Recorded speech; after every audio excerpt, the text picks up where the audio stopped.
In 1849, archaeologists excavating the ruins of Nineveh uncovered a clay tablet. Inscribed in cuneiform was a warning: "A great calamity will swallow the land, and the king shall fall." Was this a glimpse of the future, or a story written to survive it? We may never know for sure, but what we can trace is how these ancient messages, etched in stone and wrapped in mystery, still echo in the way we think today.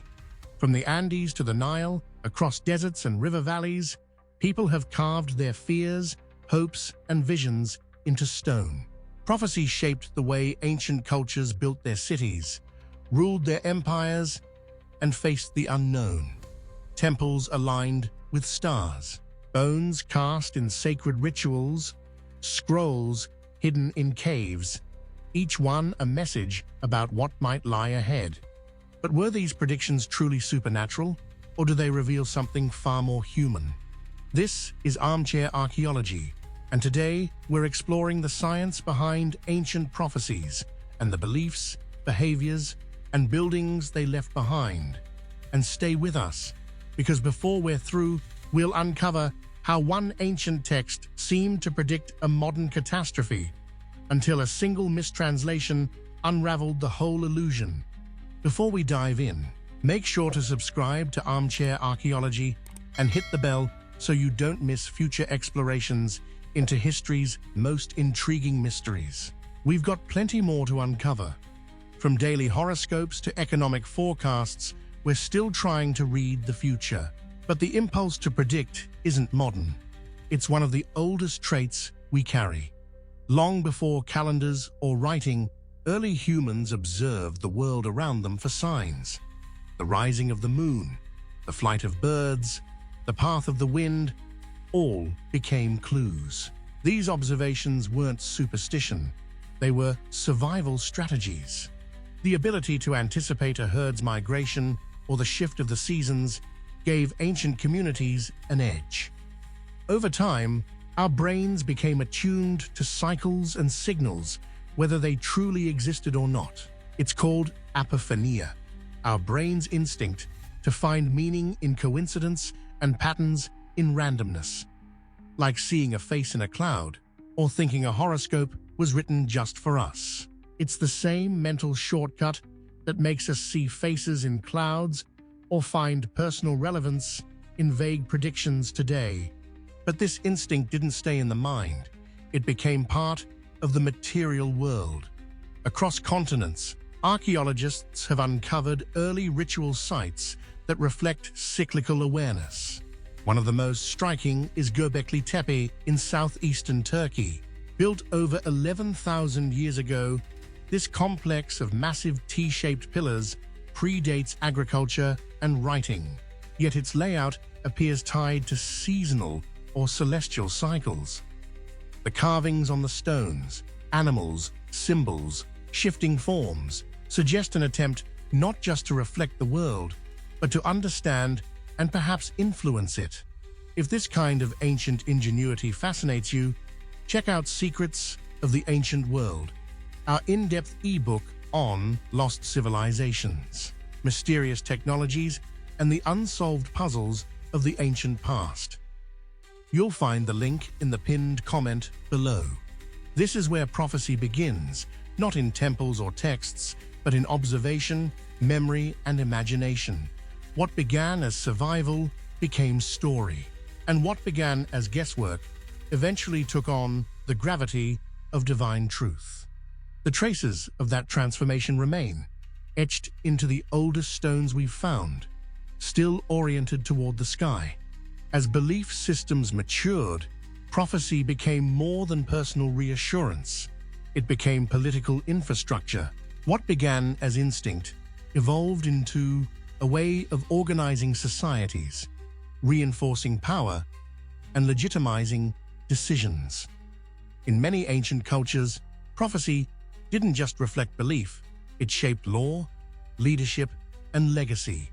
In Mesopotamia, clay tablets from cities like Mari and Nineveh reveal how kings routinely consulted diviners before war or major decisions. These rituals weren't private acts of faith. They were formal state processes, recorded and preserved alongside royal decrees. The gods weren't asked for guidance, they were expected to approve or deny plans. The same dynamic appeared in Egypt. When Alexander the Great visited the oracle of Amun at Siwa Oasis in 331 BCE, he didn't just seek a mystical experience, he sought validation. This wasn't just theater, it was strategic messaging. Ancient texts described the oracle proclaiming him the son of a god, a divine status that helped cement his rule over a newly conquered land. Archaeological evidence from Siwa confirms the site's significance at that very time. Inscriptions and architectural alignments show the oracle wasn't symbolic, it was active, ritualized, and central to political theater. In Mesoamerica, Maya rulers drew legitimacy from prophecy inscribed in stone. Stelae and temple walls often depicted future kings foretold by cosmic signs or ancestral predictions. But many of these inscriptions were created after the fact, retroactively aligning a ruler's rise with earlier omens. The prophecy wasn't fulfilled, it was written. We'd love to know what you think. Have you come across any historical predictions that felt eerily accurate, or maybe a bit too convenient? Drop your thoughts in the comments below. Today, political leaders still invoke destiny, legacy, even divine will. In ancient times, those claims weren't metaphors. They were messages delivered through ceremony and stone. Prophecy helped societies project continuity across generations. It didn't just predict the future, it told people who was meant to lead it. When people act on prophecy, belief turns into decision, and decision becomes history. After prophecy evolved from private ritual into public power, its influence could be felt far beyond temples and texts. At critical moments, prophecy wasn't just a reflection of fear or hope. It was part of the chain of cause and effect. In ancient Greece, the Oracle of Delphi was one of the most influential institutions in the Mediterranean. Leaders and generals traveled great distances to consult the priestess of Apollo. Before the Persian invasion of 480 BCE, the Athenians asked whether they should resist or surrender. The oracle's reply, "Only the wooden wall shall remain uncaptured." Confused, the people debated, build wooden barricades or launch ships. They chose the sea. Their fleet met the Persians at the Battle of Salamis, defeating them in a pivotal naval engagement. That cryptic line from Delphi didn't just inspire, it helped shape the very strategy that preserved Athens. It's a perfect example of how a vague prophecy could drive real-world decisions, with consequences that changed history. Centuries later, on another continent, the Aztec ruler Moctezuma reportedly interpreted omens and celestial signs as proof that the god Quetzalcoatl was returning, just as Hernán Cortés landed on the coast. Codices and colonial records speak of lightning striking temples, comets streaking the sky, and monstrous births. Some of these stories may have been rewritten after the fact, but archaeological evidence from Tenochtitlan's final years reveals intensified rituals, rebuilding efforts, and symbolic offerings, material responses to spiritual fear. Whether prophecy truly foretold the future or not, it influenced what people did next. And when those people were kings or commanders, the results could reshape civilizations. Sometimes the prophecy was right. More often, it simply gave people a reason to act, and that was enough to change everything. If prophecy had the power to move armies and shape empires, that power often lay not in its clarity, but in its ambiguity. Ancient prophecies were rarely direct. They came in riddles, symbols, and layered metaphors, crafted to invite interpretation, not provide instruction. This flexibility was essential. A phrase that could mean many things could remain relevant longer, applied to multiple crises or triumphs. In the Dead Sea Scrolls, fragments of apocalyptic writings describe beasts rising from the sea, stars falling from heaven, and divine battles in surreal landscapes. These weren't concrete predictions. They were frameworks designed to map chaos onto meaning, especially during times of persecution and fear.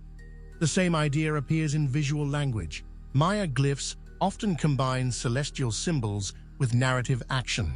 A serpent curling around a temple might signify cyclical time, while a burning house could represent internal rebellion or divine punishment. These weren't literal messages. They were cultural keys, decipherable only to those trained to read them. The ambiguity wasn't a flaw, it was a feature. The vaguer the message, the more adaptable it became.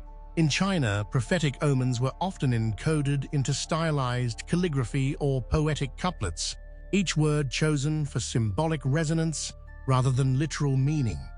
In the Hebrew Bible, prophetic texts often use a literary structure called chiasmus, where themes mirror each other in a symmetrical pattern, A, B, C, C, B, A. These were not poetic flourishes, they served a purpose. They highlighted central messages, preserved oral memory, and guided readers toward hidden meaning without stating it outright. This style of layered expression gave prophecy its endurance. Rather than tying a message to one moment, prophets encoded their visions in ways that could evolve. Each generation could reinterpret the signs, reframe the symbols, and find new meaning in old words. That evolving lens is exactly what Secrets of the Ancient World explores, how stories and technologies from ancient times still shape how we think today. Find it in the pinned comment and take the journey further. Prophecy was never just a prediction. It was a language built to last. Not all prophecy was written in books or carved in symbols. Some of it was built into the landscape itself. Around the world, ancient people designed temples, tombs, and monuments to align with the movements of the sun, moon, and stars, turning architecture into a kind of celestial script. At Chichén, Itzá, the temple of Kukulkan becomes a prophecy made visible. During the spring and autumn equinoxes, sunlight casts a serpent-shaped shadow that slithers down the pyramid steps.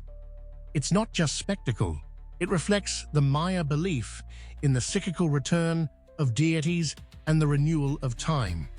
To them, prophecy wasn't just something you read, it was something you stood inside. The building doesn't just house prophecy, it performs it. The Egyptians did something similar.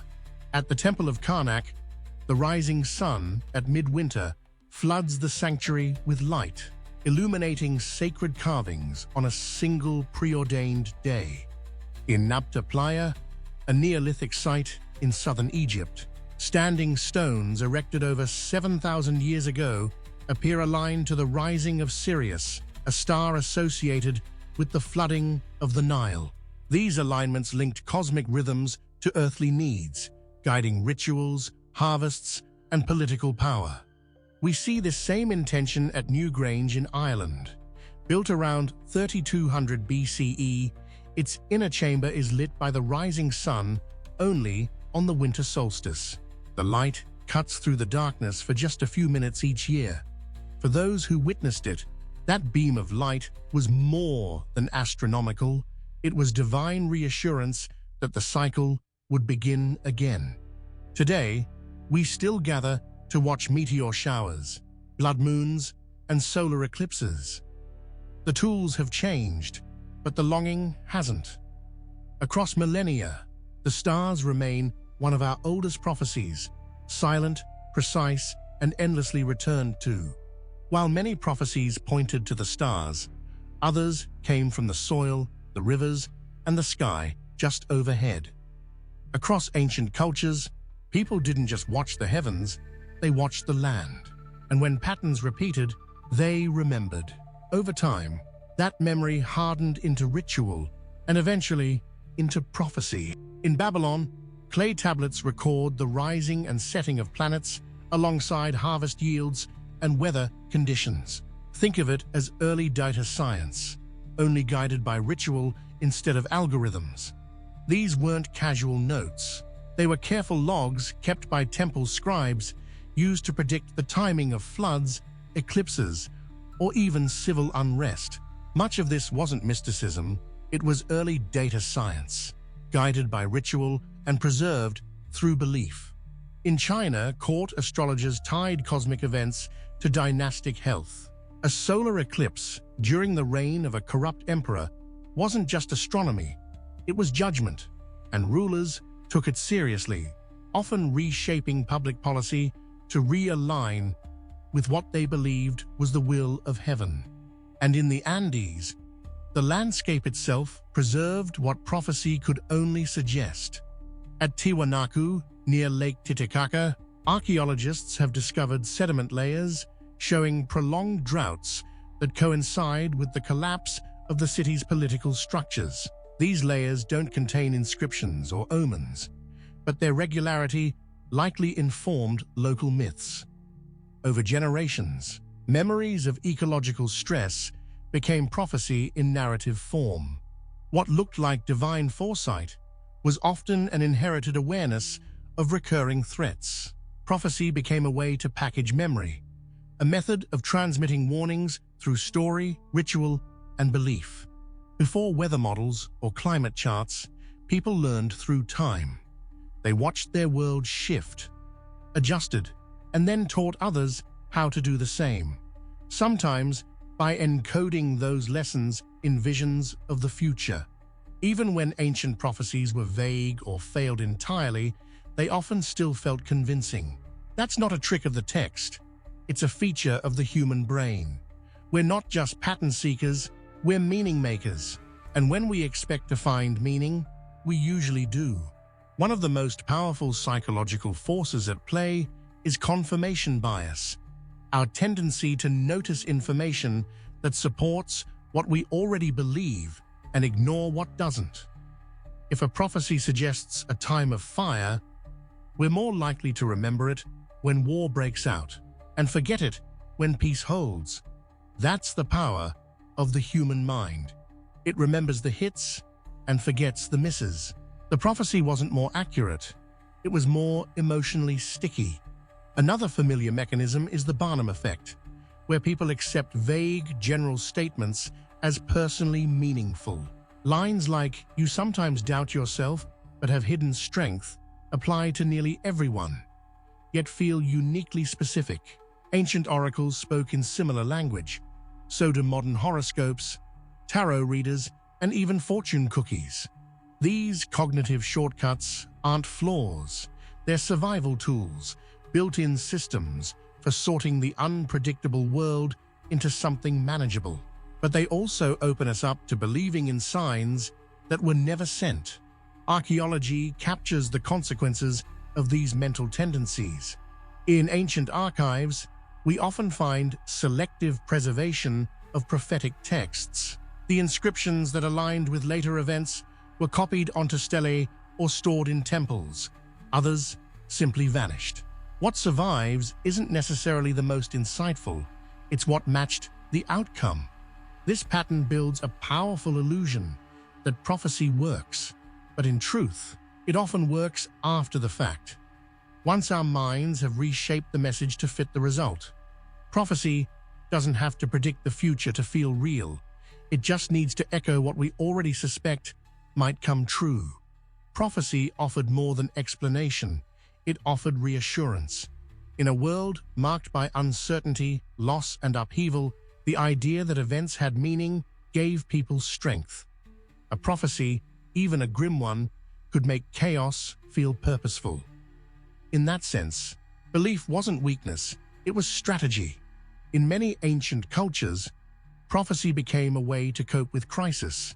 During periods of political instability in the late classic Maya world, archaeological evidence reveals an increase in ritual construction, sacrifices, and calendar-based ceremonies.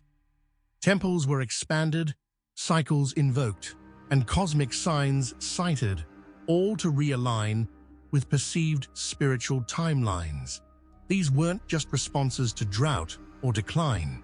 They were attempts to regain control. When the world became uncertain, prophecy offered a script to follow, even if the ending was unclear. Elsewhere, prophecy offered hope. The apocalyptic texts from Qumran, found among the Dead Sea Scrolls, didn't just foretell destruction. They promised that justice would prevail, that the righteous would be saved, and that suffering would end. For communities living under oppression, these prophecies weren't warnings, they were lifelines. But belief could also become dangerous. In 70 CE, during the Roman siege of Jerusalem, several self-declared prophets promised divine rescue if the people remained in the temple. Many did. The intervention never came, and the city was destroyed. Archaeologists have found signs of rushed fortification and desperate activity within the Temple Mount, material traces of faith taken to its final consequence. These moments remind us that prophecy didn't simply describe the future, it shaped how people prepared for it. Through ritual, action, and expectation, belief became behavior, and behavior became history. In times of fear or longing, prophecy offered something to hold on to. Whether it promised survival, justice, or meaning, it gave people a role in the story of what came next. Some prophecies didn't just anticipate the future, they helped bring it about. When people believe a prediction, they often begin to act in ways that make the outcome more likely. The result is a feedback loop. Belief drives behavior, and behavior fulfills belief. This isn't a modern concept. Ancient leaders used prophecy as a tool to shape public expectation. When a ruler claimed that his rise was foretold, people treated his reign as inevitable and behaved accordingly. That acceptance made rebellion less likely and loyalty more appealing. In this way, prophecy didn't just justify power, it helped manufacture it. Archaeological evidence supports this process. At certain Maya and Zapotec sites, ceremonial centers were expanded during periods believed to fulfill cosmic cycles. Massive construction projects coincided with prophesied dates, suggesting that people weren't waiting for events to unfold. They were preparing to fulfill them. In other cases, belief in disaster led to dramatic preventative actions. In ancient Rome, ominous omens or prophetic warnings could spark emergency rituals, public sacrifices, or mass evacuations. Sometimes the feared outcome never arrived, but the belief in it still shaped reality. Then there are moments that appear eerily prophetic, but aren't. In 1898, author Morgan Robertson published a novel called Futility, about a ship called the Titan that strikes an iceberg in the North Atlantic. 14 years later, the Titanic sank under similar conditions. The story has been called prophetic, but it wasn't. It was coincidence, and an unsettling one. The truth is, the more predictions exist, the more likely some will line up with future events. Our minds connect the dots after the fact. Whether driven by faith or chance, prophecy doesn't just reflect the future. Sometimes it quietly builds it. The oracles haven't vanished. They've evolved. Today, we don't consult priests or stargazers to glimpse the future. We turn to data models, predictive algorithms, and AI. But the impulse is the same. We want to know what comes next. Modern systems track everything from weather and crop yields to consumer behavior and political trends. We no longer call it prophecy, we call it forecasting. But the structure is familiar. Like ancient diviners, data scientists interpret patterns from past events, using them to suggest what's ahead. And just like prophecy, these predictions shape decisions before the outcomes even arrive. In algorithmic trading, computer systems analyze vast datasets to anticipate market shifts. But here's where it mirrors ancient thinking. When enough investors act on the same signal, their collective behavior can actually trigger the predicted outcome. The forecast becomes reality, not because it was inevitable, but because people believed in it. Just like in the past, belief shapes behavior, and behavior reshapes the world. Even archaeology is getting in on the act.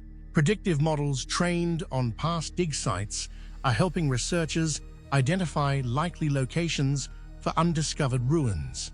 It's not magic, it's probability, but in both cases, we're still asking the same question: where should we look next? Prophecy hasn't disappeared.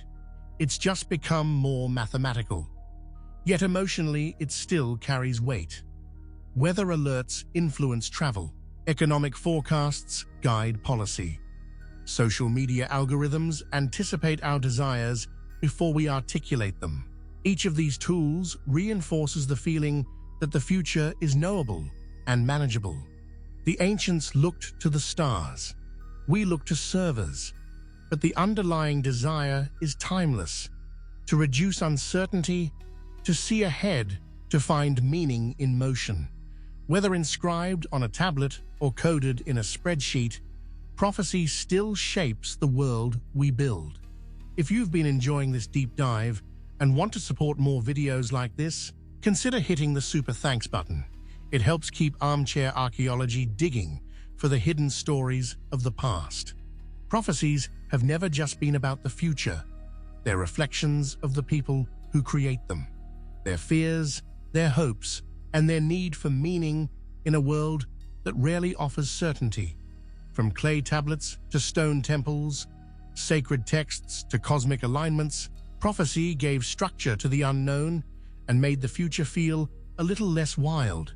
Archaeology reminds us that these beliefs were not abstract.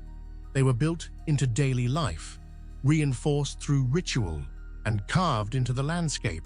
Whether the predictions were fulfilled or forgotten, the systems that surrounded them helped people act, plan, and believe. And that impulse hasn't faded. Today, we consult predictive models instead of oracles, but the need is the same. We want to understand what's coming and why it matters. We still assign significance to cycles, to crises, to strange coincidences. In many ways, our algorithms are just the newest instruments in an ancient symphony of meaning-making. As for that eerie prophecy we teased at the beginning, for years, a passage from the Sibylline books was thought to predict the outbreak of World War I. The language spoke of fire, empire collapse, and a great reckoning. It was quoted in newspapers and sermons alike. But scholars later discovered the text had been misread and mistranslated, reinterpreted after the fact to fit modern events. It's a perfect example of hindsight shaping foresight, a reminder that prophecy often follows reality, not the other way around. The prophecy didn't predict the war. The war gave new shape to the prophecy. Thank you for joining us on this journey through the stones, stories, and science behind ancient prophecy. If you enjoyed this exploration, give the video a like and subscribe to Armchair Archaeology for more immersive dives into the past. And don't forget to ring the bell so you never miss what we uncover next. And if you're hungry for more mysteries, don't forget to grab your copy of Secrets of the Ancient World, a curated guide to lost cities, forgotten knowledge, and the unanswered questions that still fascinate us today. Until next time, stay curious, keep digging, and remember, the past still speaks, if you know how to listen.